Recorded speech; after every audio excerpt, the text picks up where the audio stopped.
Well, it's a great pleasure and a great honor to be here. And let me just begin. The title is A Catholic Church in a Global Secular World. And as we are approaching the 50th anniversary of the conclusion of the Second Vatican Council, it is opportune to reflect upon the global dimensions of the Council, insofar as it was the first truly global ecumenical council of the Catholic Church, a gathering of church fathers from all the parts of the globe. As the result of such a global gathering, even before the term globalization had been invented, the Council documents recognized the phenomenon as a sign of the times. It appears, references to it appears in Nostra Aetate, in Dignitatis Humanae, and of course, especially in Gaudium et Spes. This was not a self-referential church, but rather one open to the entire world, scrutinizing prophetically global trends decades before those ideas became platitude in global media. Its deep and long-lasting global consciousness, its unparalleled global reach, global networks, and its proven dedication to the common good of global humanity represent some of the most significant competitive advantages and assets of the Catholic Church in our global age. Processes of globalization present the people of God with tremendous opportunities to become ever more Catholic, ever more universal and more global in its mission to bring the good news and to serve all of humanity in its pilgrimage through history to the kingdom of God. But this unparalleled opportunity can only be realized if the Church reaffirms once again with faith and hope its Catholicity, and guided by the message of Pope Francis, leaves behind its most recent self-referential obsession with moral confessionalism and goes out to the plazas of the world to contribute to the globalization of fraternity. From its very beginning, Catholic had the dual connotations of whole, that is universal, and that of being the true Orthodox Church, and thus a particular Roman Catholic Church. This duality has always been throughout the history of the Church the source of much tension, not always resolved successfully. It is, one may say, when the Church, in its identity as the people of God, is able to maintain the right balance between the two poles of universality and particularity, that is both most faithful to its Catholic tradition and can best realize its universal mission. However, our global secular age and our secular world also present the Catholic Church with very serious challenges, to which the Church will need to find some creative responses if it is to realize its global potential and its global responsibility. I propose to analyze those global challenges under four broad headings: secularization, pluralism, clericalism, and gender. Secularization, its multiple and diverse forms demand creative and diverse responses. The Catholic Aggiornamento signaled a profound reorientation of Catholicism towards modern developments, revising what had been to a large extent an anti-modern negative philosophy of history and adopting a positive attitude which assumed the legitimacy of the seculum, that is, of the modern secular age and of the modern secular world. But this affirmation took place in a European context in which there was no careful distinction between secularity, and we heard the lecture from His Eminence Cardinal Ravase, secularity, namely the affirmation of the legitimacy of the secular spheres, secularism, an ideology which viewed the secular age as a post-religious condition and the public sphere as a sphere of laicite free from religion, and secularization, historical processes which in modern societies were supposed to lead irremediably to a drastic decline of religious beliefs and practices. Within a dichotomous understanding of a radical opposition between tradition and modernity, modernization was to lead necessarily to secularization. Becoming a modern secular person implied, therefore, leaving religion and other traditional customs behind. As a result of such strongly held secularist assumptions among European societies, sociological theories of secularization function not only as empirical analytical descriptions, but became, to a large extent, a form of self-fulfilling prophecy. The churches themselves,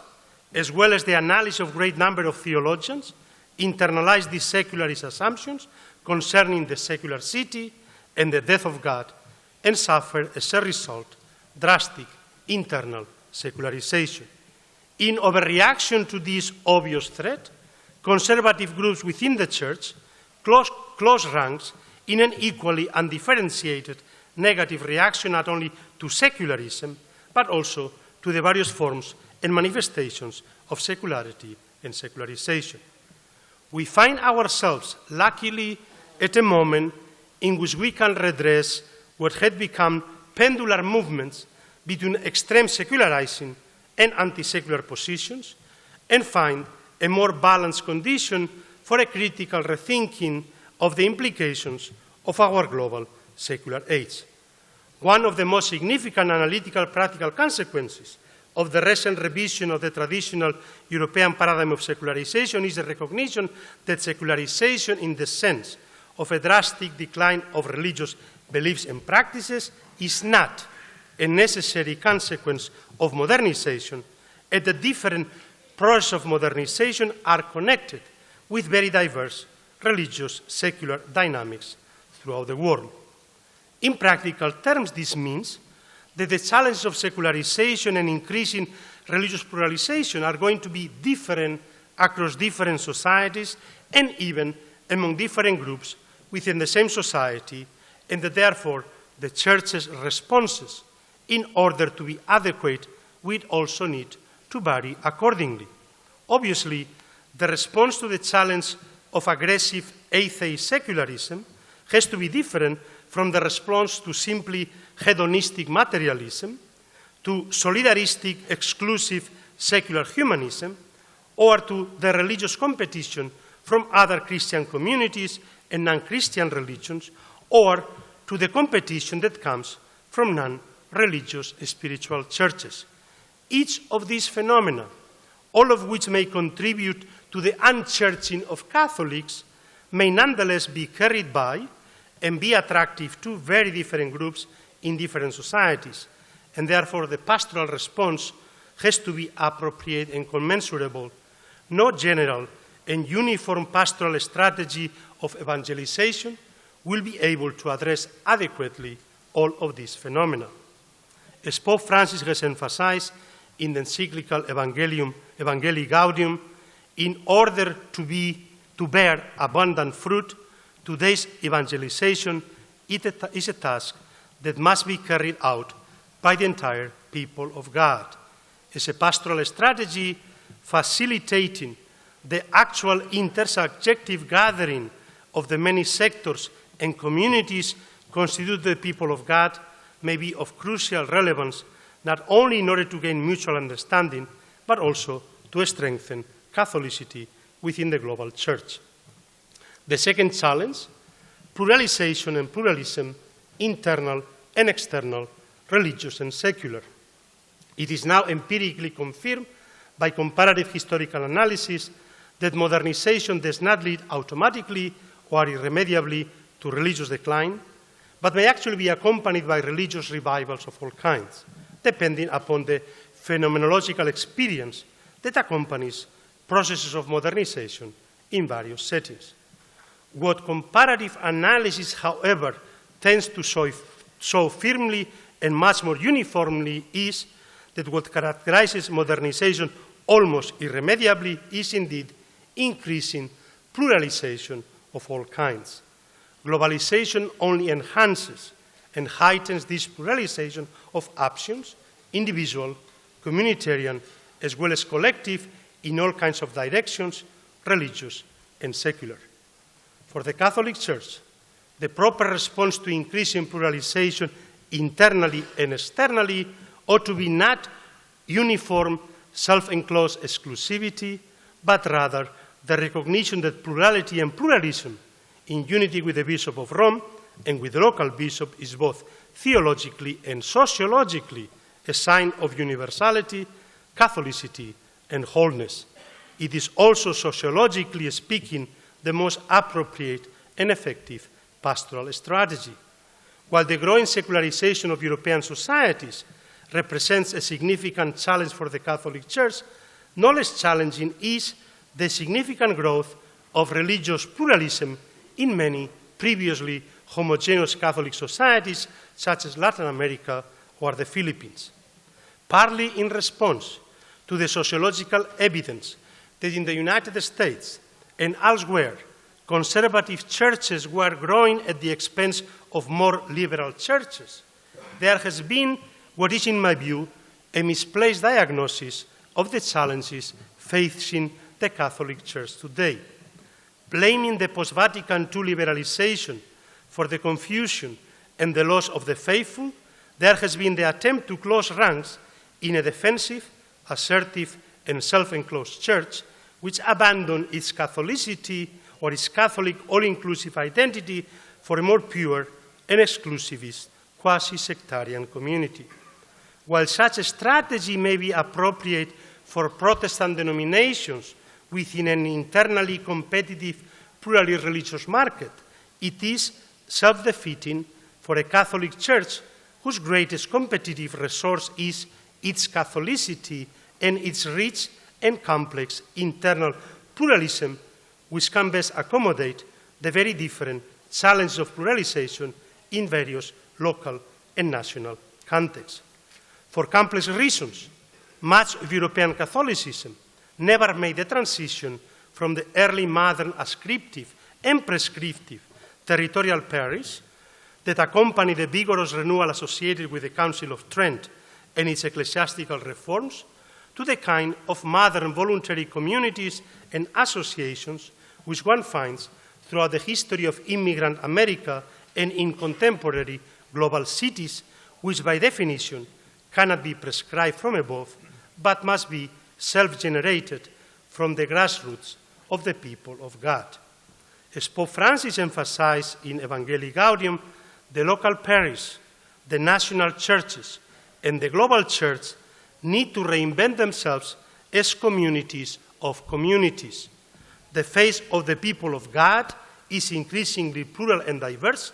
and the Catholic Church needs to embrace this rich internal pluralism, both to sustain itself and to respond adequately to the task of external evangelization in an ever more plural and pluralistic world. There is overwhelming sociological evidence that one of the reasons why Italian Catholicism,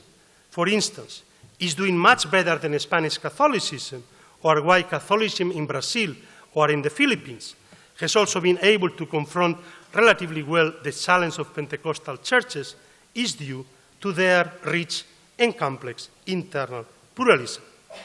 In the case of the Latin American Church, the most remarkable example of dynamic internal pluralism has been the dramatic growth of charismatic and neo-Pentecostal Catholics, a development which the hierarchy first viewed with much suspicion, but have now officially embraced throughout Latin America. It should be obvious that Pope Francis has brought to Rome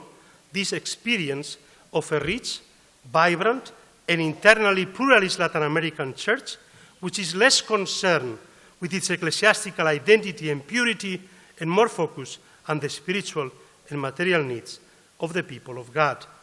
As the first Pope who did not participate in the Council and who has been able to embrace and reconcile what appear to be the opposite charismatic and liberation wings of the Latin American Church, he appears to be in a unique position to bring this recognition of the richness of internal pluralism within the Church to Rome. He is in a privileged position to move the global Church beyond the opposite and polarized hermeneutics of rupture and continuity which had plagued much of the Catholic Church after Vatican II. For a global Catholic Church that has to adapt and respond to the most diverse local challenges, the promotion of a rich internal Catholic pluralism,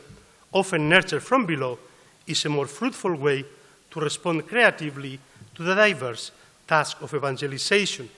than are centralized, homogeneous, and clerically led programs of evangelization promoted from above. So the third challenge is clericalism. If this analysis so far is to some extent correct, it should follow that heightened clericalism and the purification of the clergy to protect it from the temptation and deviations of the secular world cannot serve as a solution to the task of evangelization. The more adequate pastoral strategy ought to be the recognition and promotion of the wealth and diversity of charisms present among the entire people of God. This appears to be also a central message of Pope Francis. Confronted with what at times appears to be an almost dizzying external and internal religious pluralism, one of the temptations of the Catholic hierarchy in Rome, as well as in many national and local churches, has been to try to reassert once again at least internal institutional control and hegemony over the Catholic faithful. A recent problematic trend within the Church, at least the ones I know, in Spain, in the United States, in Latin America, has been the growing clericalization of diocesan priests who are becoming increasingly detached from the laity and from the world, precisely at a time when the male and female religious orders are becoming ever more incarnated in the world. This entails a paradoxical reversal. The diocesan secular clergy is becoming ever more religious and detached from the world, while the male and female religious are becoming more engaged in the secular world. The religious orders remain today one of the rare places within the Church for pluralism and for relative autonomy from hierarchy, clerical supervision, and control. Ultimately, what is at stake is the model of church that is being promoted. It is hard to avoid the impression that the model promoted by the hierarchy until very recently had been that of a purified clerical church in an impure secular world, a dramatic reversal from the letter and the spirit of Gaudium et Spes, the pastoral constitution of the church and the modern world, perhaps unduly influenced by sociological literature that has explained convincingly why Protestant conservative churches are growing, while liberal ones are losing ground to secularization. The Catholic Church appears also at times to be retreating to its conservative core, becoming ever more a self-referential church, mainly concerned with maintaining its purity and the authority of the magisterium. I'm going to pass finally to the fourth, for the sake of giving time for conversation, to the fourth challenge, which is the gender question and the specter of feminism. The gender question is arguably the most serious and complex challenge facing the Church today and in the foreseeable future. Indeed, the future of the global Church may be determined to a large extent by the way in which the Church hierarchy, Catholic theologians and intellectuals, and the entire people of God, particularly faithful Catholic women, are able to find creative and positive responses to the challenge. One could argue that until very recently, indeed until the arrival of Pope Francis, the response of the hierarchy had been mostly inadequate insofar as it tended to view and officially depict the very discourse of gender as a dangerous ideology produced by feminism, in the process turning feminism into an ideological foe, indeed into a spectre, not unlike communism in the 19th century. At the Second Vatican Council, the Catholic Church embraced theological developmental principles grounded in the historicity of divine revelation, in incarnation, and in the continuous historical unfolding of the divine plans of salvation for humanity that require the Church's careful discernment of the signs of the times. The Catholic aggiornamento represented in this respect recognition of the fundamental moral principles of secular modernity. The human dignity of each and every person emerges as the guiding principle of the three most consequent documents of the Second Vatican Council, Gaudium et Spes, Dignitatis Humanae, and Nostra Aetate. Actually, the same historicism and developmental recognition appears most poignantly in the section directed to women in the closing speech of the Council, when the Council Fathers asserted that, and I quote, "At this moment, when the human race is undergoing so deep a transformation, the hour is coming, in fact has come, when the vocation of women is being achieved in its fullness, the hour in which women acquires in the world an influence, an effect, and a power never hitherto achieved." End of quote. Yet this prophetic vision of the unprecedented transformation in gender relations which humanity was experiencing did not have the transformative consequences one should have expected in the life of the Church after the Council. Confronted with the radical challenges of the gender and sexual revolution of the late 60s, the post-conciliar Church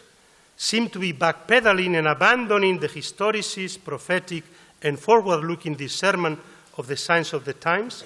reverting to the defense of an unchanging and unchangeable tradition grounded in eternal and divine natural law. Sociologically, in reaction to the Catholic Church's official defense of a traditionalist position on gender issues and a singularly obsessive focus on sexual moral issues, one can observe throughout the Catholic world a dual process of female secularization and erosion of the Church's authority on sexual morality. Perhaps, for the first time in the accumulative waves of modern secularization, women have left the Church in large numbers, most dramatically throughout Europe, but increasingly also throughout North America and incipiently in Latin America in a way that should sound alarm bells. Female secularization is probably the most significant factor in the drastic secularization of Western European societies since the 1960s and in the radical rupture of European Christian religion as a chain of memory. Let me just simply end by saying that the unexpected election of Pope Francis has changed dramatically the nature of the debate, the official discourse coming from the hierarchy, and what appeared to be an acrimonious and growing disjunction between church and secular world on issues of gender. His election brought a surprising sense of renewal and hope to the Catholic Church. Also, the fact that he has brought a kind of moratorium on these issues, not abandoning them, but not being at the center of the discourse of the Church, putting the Gospel and the Sermon of the Mount at the very center of the message. But issues of gender are not going to go away, and the growing gap between church and secular morality and sex and gender will need to be addressed eventually, hopefully, in a new spirit and with a new tone. To a certain extent, the new Synod on the Family has begun the process. It took the Catholic Church several decades, almost a century, to develop a powerful, if you will, social teaching that address the social question. We are now only at the beginning of the process of developing a theology and a social teaching that addresses the gender question. And with this, it will be interesting for me as a sociologist to see how the Catholic Church, after the Synod of Bishops, keeps precisely addressing this issue in a way which precisely recognizes the tremendous diversity and variety of positions of the faithful on these issues across the global Catholic Church, and nonetheless to maintain unity and to a certain extent also charity within the Church as we deal with all these issues. Thank you very much.